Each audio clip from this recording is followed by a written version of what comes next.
The man who built his entire public identity on being the most loyal husband in hip-hop history just laid himself out on a pool chaise like a rotisserie chicken on a Sunday grill, legs spread, grin wide, while a two-time Olympic gold medalist hovered over him from an angle that no publicist with a functioning pulse would have ever approved, and somewhere 6 states away. The woman whose name is still legally attached to his tax returns was blowing out birthday candles with a glow so radiant it could be seen from orbit. That man is Papoose. That woman filming from above is Claressa Shields. And that woman glowing is Remy Ma. And what you are watching unfold across your timeline right now is not a love story, not a soft launch, not a vacation highlight reel. It is a paperwork homicide in slow motion. And the man at the center of it just handed the murder weapon to a boxing champion with a camera phone and a habit of calling other women's husbands hubby on the open internet. Everything you have been told about this situation has been framed around the wrong question. The question was never whether Papoose moved on. The question was never whether Claressa Shields is a champion who deserves love. The question that nobody, not the blogs, not the podcasts, not the comment sections, not even the Breakfast Club when she sat right there in that chair, has been willing to ask out loud is this: why? Nearly 2 full years into the most public separation in modern hip-hop history, has not one single page of dissolution paperwork been stamped, sealed, and filed in a courthouse?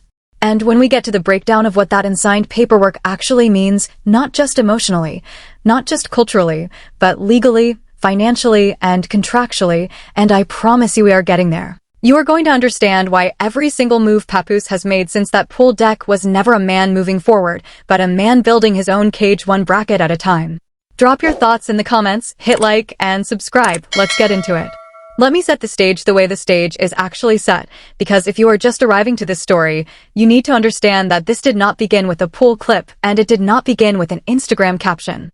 This began in 2008, when Remy Ma, born Remy Smith, one of the most decorated, most respected, most battle-tested female MCs to ever come out of the Bronx borough system, was sentenced to 6 years in federal prison for assault. And the man she was scheduled to marry the next day did not flinch. Papoose, born Shamil Mackey, married her over the phone from inside a correctional facility. He visited. He waited. He held her down publicly for 6 full years while the industry moved on without either of them. When Remy came home in 2014, they renewed their vows in a televised ceremony on Love and Hip Hop New York. They had a daughter, Reminisce Mackenzie, born in 2018.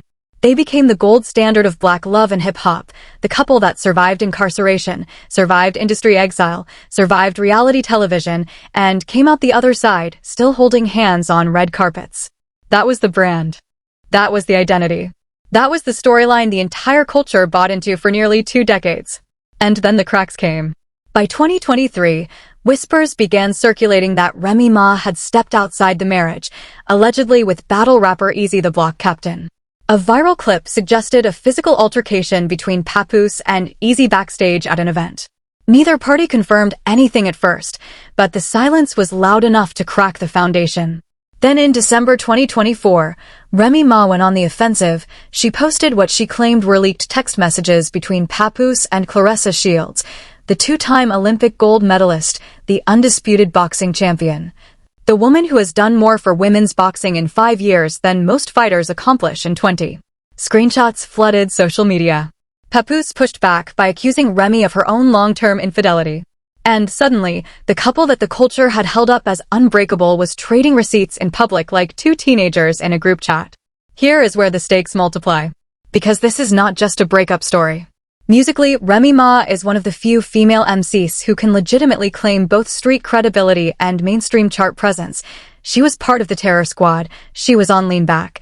She went toe-to-toe with Nicki Minaj in the biggest female rap war of her generation and walked out with her pen intact and her fan base multiplied. Papoose, on the other hand, built his reputation as a freestyle technician, a mixtape-era legend, a man who could rhyme for 40 minutes straight without slipping, but whose mainstream career, measured honestly, was cruising in the middle lane at a pleasant, non-headline speed. The industry access, the reality television platform, the headline-generating couple identity, all of that was bolted to the Remy Ma engine. Culturally, the stakes are enormous because what we are watching is the disassembly of a narrative that hip-hop invested in for almost 20 years. The narrative that loyalty and patience and riding for your partner through prison vids and industry exile creates an unbreakable bond. And financially, and this is where it gets surgical, the stakes are catastrophic because until a judge signs a dissolution order, Papoose and Remy Ma are not separated in the eyes of the law. They are married. Fully legally, contractually, taxably, and financially married. And every poolside video, every hubby caption, every red carpet appearance with Claressa Shields while that marriage stands legally intact is not just a bad look. It is an evidentiary gift wrapped in a bow and delivered to opposing counsel. The question that the rest of this video will answer is simple and devastating. Does Papoose understand what he is doing to himself, or is he counting on the rest of us not understanding it for him? Let us start with what is visible, because the surface evidence in this story is not subtle. Piece number 1, the pool deck video itself. This is the clip that detonated the current wave of discourse, and if you have not seen it, I need you to visualize it with me. Papoose is lying on a pool chaise at what appears to be a resort during a vacation with Claressa Shields. He is laid out, legs wide, body slack, a grin on his face that could get him disbarred from adulthood. And above him, filming from an angle that no competent PR person on this planet would have ever signed off on, is Claressa Shields herself. She is hovering over a man who is, as of this recording, still legally married to another woman, and she is calling him hubby on a public feed. Not boyfriend. Not partner. Not my man. Hubby. The exact language of marriage applied to a man whose marriage paperwork is gathering dust in a courthouse. The shade room picked it up. The blogs picked it up. The comment sections erupted. And the angle, the framing of that shot, was immediately clocked by anyone who has spent 4 consecutive hours on hip-hop internet as suspiciously specific, as if it were designed to echo something. We will come back to that. Piece number 2, The Breakfast Club interview, May 2025. Claressa Shields sat down with Charlemagne and the crew and confirmed the relationship publicly for the first time on a major platform. She said she was a secure woman because Papoose was truthful with her from the beginning. She said she carried no ill will toward Remy Ma. She said there were things Papoose still had to take care of, a phrase so loaded that Remy Ma heard it from wherever she was sitting and went straight to Instagram Live within hours. The interview was polished. Claressa was composed. But the phrase, things he still has to take care of, was a public acknowledgement, on a nationally syndicated radio show, that the man she was calling her partner had unfinished legal business with another woman. That is not a soft launch. That is a confession with better lighting. Piece number 3, Remy Ma's Instagram Live response, same week, May 2025. Within hours of the Breakfast Club interview airing, Remy Ma went live. And what she said was surgical.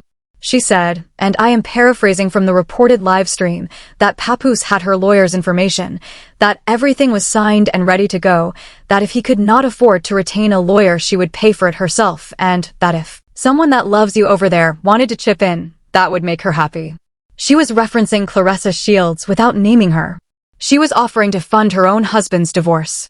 She was, in real time, on a public platform, demonstrating that the holdup was not on her end.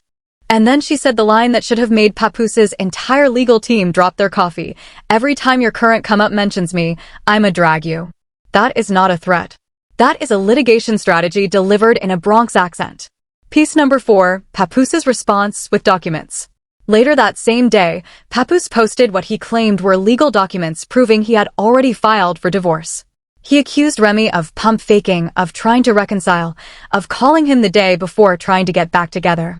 He claimed Remy Ma had cheated on him numerous times since her release from prison in 2014.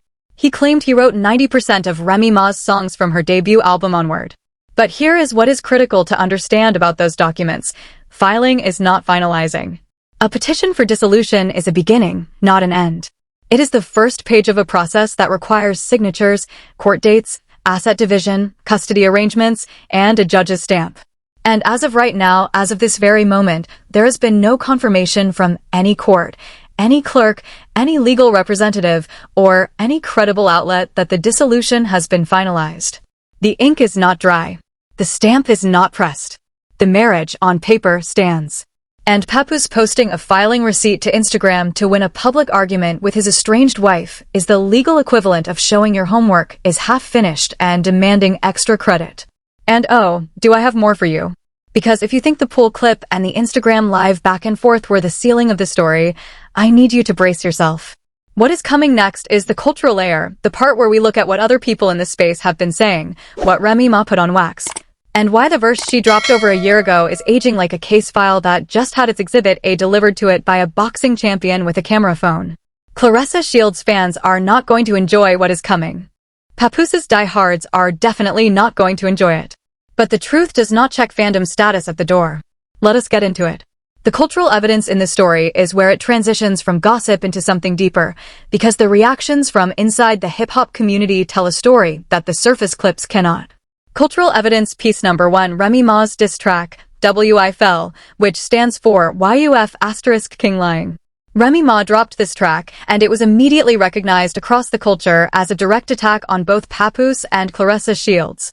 According to Complex, on the track Remy spits bars targeting Claressa directly, reportedly saying lines about being in competition with herself, about not knowing the woman, about the absurdity of the dynamic. But the deeper significance of WYFL is not just the disses, it is the timing. Remy Ma put Papoose's personal behavior on wax. She itemized. She submitted exhibits into a public record, set to a beat, distributed across streaming platforms. And the audience, at the time, largely laughed it off. Called her bitter. Called her petty. Called her a scorned ex-wife swinging in the dark. What that audience actually witnessed was a woman doing bookkeeping in bars. Notarized on wax. Filed in a booth. And now the internet has the visual receipt to match the verse, and the verse is aging like fine litigation. Cultural evidence piece number 2, Remy Ma's response to Papoose's ghostwriting claims. When Papoose went on Instagram and claimed he wrote 90% of Remy Ma's lyrics from her debut album onward, the culture reacted with visible skepticism. Remy Ma herself reportedly addressed the claim by dropping lyrics that fans immediately interpreted as a direct refutation. She also appeared on a track called Head Tap alongside Connie Diamond, where according to multiple reports she delivered bars aimed directly at Claressa Shields. The significance here is not just the bars, it is the demonstration. Remy Ma can rap. Remy Ma has always been able to rap. She was on Lean Back. She went platinum with the Terror Squad. She survived a prison bid and came home and immediately re-entered the conversation as one of the premier female MCs in the genre. If Papoose wrote 90% of her material, then Papoose is the most underrated ghostwriter in the history of hip-hop and should be in the Songwriters Hall of Fame. But he is not. And the bars Remy keeps dropping effortlessly, organically, in the middle of a personal crisis, suggest that the pen is hers, has always been hers. And the claim was a desperate swing from a man who was losing the public narrative and reached for the one thing he thought might sting. Cultural evidence piece number 3, the 2026 BET Awards appearance. Papoose and Claressa Shields popped out together at the BET Awards, and the internet immediately noticed something that the Shade Room documented. Papoose appeared to forget to smile. The clip circulated with reactions, comments, and slow-motion zooms on his expression. Now, I want to be fair here for a moment, because I think this is where nuance matters. Some people looked at that clip and saw a man who was simply not a naturally smiley person on red carpets. Some people saw a man who was uncomfortable with the level of public scrutiny. Those are fair readings. But here is where I dismantle that generosity. Papoose has been on reality television for over a decade. Papoose has walked dozens of red carpets. Papoose has performed on stages, appeared on podcasts, done interviews, and maintained a public profile for nearly 20 years. This is not a man who is camera shy. This is a man who, in the specific context of standing next to a woman who is calling him her partner while his divorce remains unsigned, looked like he was standing in a courtroom waiting for a verdict. The body language told a story that the captions tried to override, and the internet, which has gotten very good at reading body language over the last decade, caught it in real time. Cultural evidence piece number 4, and this is the one that rearranges the entire picture. Remy Ma, throughout this entire saga, has been doing something that the culture is only now beginning to fully appreciate. She has been glowing. She has been showing up to her birthday looking iced out, laughing, holding her children, hugging her people, posting content with her rumored partner Easy the Block Captain, and moving through the world with the energy of a woman who has already read the last page of the book and knows how it ends. She has not been chasing. She has not been begging. She has not been tweeting frantically at 3 in the morning. She has been doing the Beyoncé pivot without a single publicist telling her to. She dropped WYFL when she had something to say, and then she went back to living her life. And in the comment sections, in the Reddit threads, in the Instagram live recordings that keep surfacing, a shift is happening. The audience that called her bitter a year ago is now typing, Remy was right. The audience that dismissed her is now apologizing. The culture is course-correcting in real time, and Remy Ma did not have to force it. She let the evidence walk toward her camera crew on its own two legs. That is not weakness. That is the highest form of strategic patience known to modern celebrity, the retaliation of refusing to retaliate while the other side self-destructs on a live stream. Now I need to shift gears, because what comes next is the part that separates this channel from reaction content, and I need you to lean in. Everything we have discussed so far, the pool clip, the Instagram lives, the diss tracks, the BET Awards body language, that is the surface. That is the entertainment layer. What I am about to walk you through is the structural layer, the business layer, the layer that says this story is not about a love triangle. This story is about what happens when a person treats a legal marriage like an Instagram caption they can delete when it stops being convenient, and the entire system, contract law, family law, tax law, alimony structures, asset division protocols, comes collecting. Let me build the first systemic angle, and it is the most obvious one, the legal reality of an undissolved marriage. In every state in this republic, including New Jersey, including Michigan, including every state Papoose has ever set a shoe in, marriage is a legal contract. It is not a vibe. It is not a mood. It is a binding agreement filed with a government entity that carries tax implications, asset implications, custody implications, and liability implications. When Papoose married Remy Ma in 2008, he entered into a contract. When he reportedly filed for divorce in May 2025, he initiated the process of dissolving that contract. But filing is not dissolving. A petition is a request. A decree is a resolution. And until a judge signs that decree, the contract is live. This means that, right now, as you are watching this, Papoose is legally married to Remy Ma. Not separated married. Not kind of married. Married. And what that means in practical terms is that any assets acquired during the marriage, any income generated during the marriage, any public behavior exhibited during the marriage, is subject to the legal framework that governs married persons in their jurisdiction. Now, some of you are going to say that they have been separated for years and that this is a technicality. I hear you. But I need you to hear this back. Separation is a living arrangement. Divorce is a legal status. And the distance between those two things is where entire fortunes disappear. The second systemic angle, and this one is where it gets genuinely surgical, is the evidentiary value of public behavior during an undissolved marriage. Here's what I mean.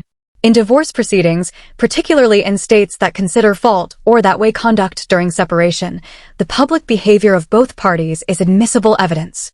When Claressa Shields films Papoose on a pool deck and calls him hubby on a public feed, that is not just content. That is exhibit material.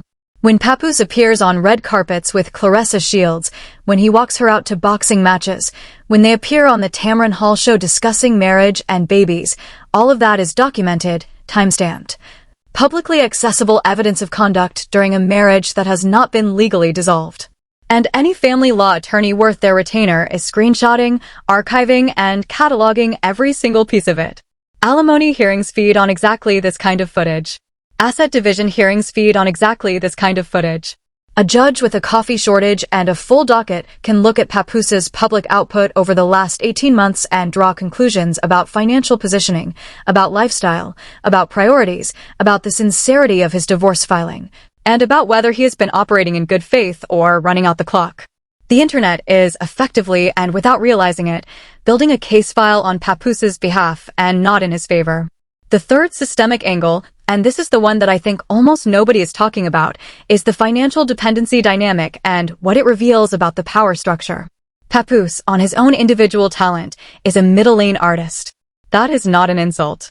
That is an honest reading of a career that produced legendary mixtapes, memorable freestyles, and a respected technical ability, but never translated into the kind of headline-generating, chart-dominating, arena-filling success that his marriage to Remy Ma helped him access.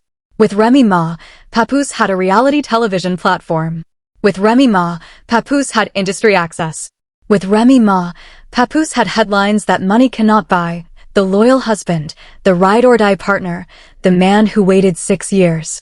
That narrative was rocket fuel bolted to an engine that, on its own, was cruising comfortably but not spectacularly.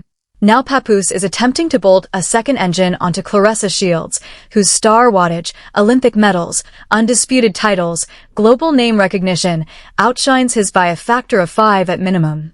Claressa Shields knows she is the bigger name. Her team knows she is the bigger name. And this dynamic, this lopsided watts-to-watts ratio, is a storyline that anyone who has watched enough celebrity relationships can finish from memory before the second act even begins. The person with the brighter star always holds the leverage, and the person riding that star always ends up either negotiating from weakness or being replaced when a brighter star appears on the horizon. Papoose is not dating up. Papoose is dating exposed. He has traded a partnership where his contribution was loyalty and narrative value for a partnership where his contribution is what exactly? What does Papoose bring to Claressa Shields' career that she could not generate on her own? And what happens to Papoose's public identity when the Claressa Shields engine decides it no longer needs a passenger? Does everybody understand how crazy this actually is? Because what I am describing is a man who had the most valuable asset in entertainment, a story that the public believed in, and he is actively dismantling it in real time on camera. While the legal framework that governed that story remains fully intact and fully enforceable. Can we have the real conversation now?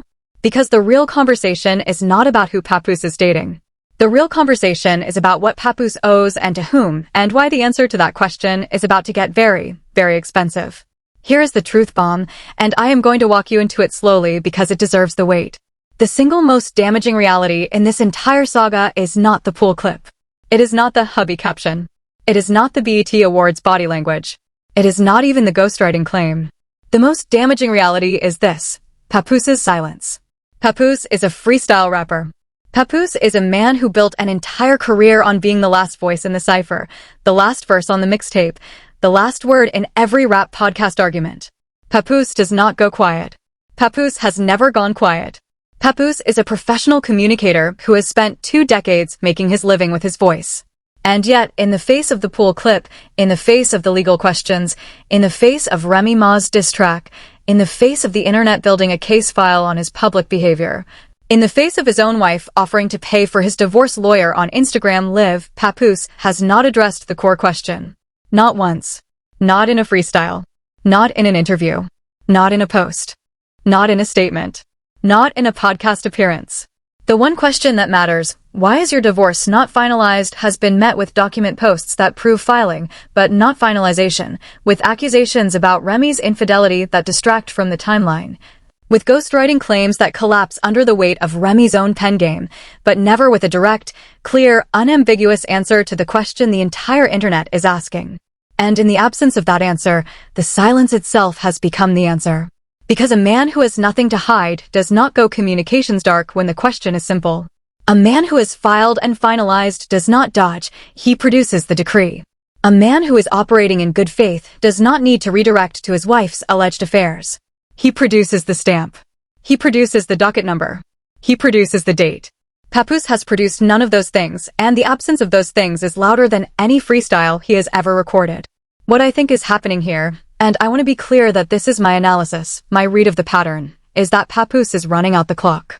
He is banking on the idea that if he stays legally interlocked with Remy Ma long enough, if he keeps her name attached to his taxes long enough, if he keeps the marriage technically alive long enough, the court will eventually default in a direction that costs him less. That is a strategy. It is a lousy strategy. It is a losing strategy. But it is a strategy.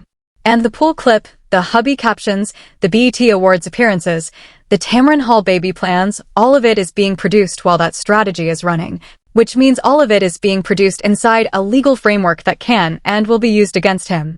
Papoose is not walking free. Papoose is walking into a courtroom he does not yet realize he has already sat down in. And caught men do not tweet. Caught men go quiet. And the quietest man in hip-hop right now is the one who built his brand on never shutting up. Let me bring this to the hero, because the hero of this story has been obvious from the beginning and the evidence has only confirmed it.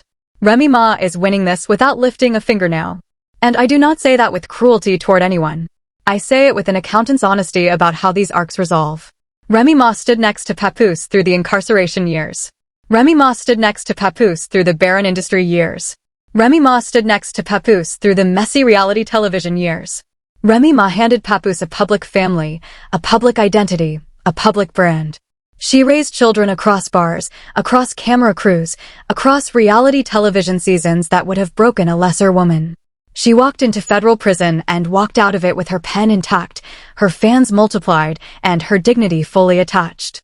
And through every one of Papoose's public embarrassments, through every awkward interview clip, through every ill-timed corner store freestyle, through every claim and counterclaim and document post, Remy Ma held her tongue like a professional, held it like a mother. Held it like a woman who already knew the receipts were being collected by the universe on her behalf. And now watch what the universe is doing. Watch Remy Ma at her birthday, iced out, glowing, laughing, holding babies, taking photos, hugging fans. Watch her drop WYFL when she had something to say, and then go right back to living. Watch her appear with Easy the Block Captain in content that radiates genuine happiness, not performative defiance. This is not her lemonade era. This is her Renaissance era. She is past the explanation phase. She is past the defending phase. She is past the receipt-dropping phase. She has entered the phase where she glows and the universe does the accounting for her. One person is filming poolside content with a woman calling him hubby while his divorce gathers dust. The other is blowing out birthday candles with the quiet confidence of a woman who already knows the results are in the mail. The contrast is not subtle. The contrast is the entire story. And the right person, the person who did every single thing right, who stood by her partner through prison and poverty and public scrutiny, who waited and waited and waited while the evidence walked toward her on its own two legs, is in the right position. The evidence speaks for itself.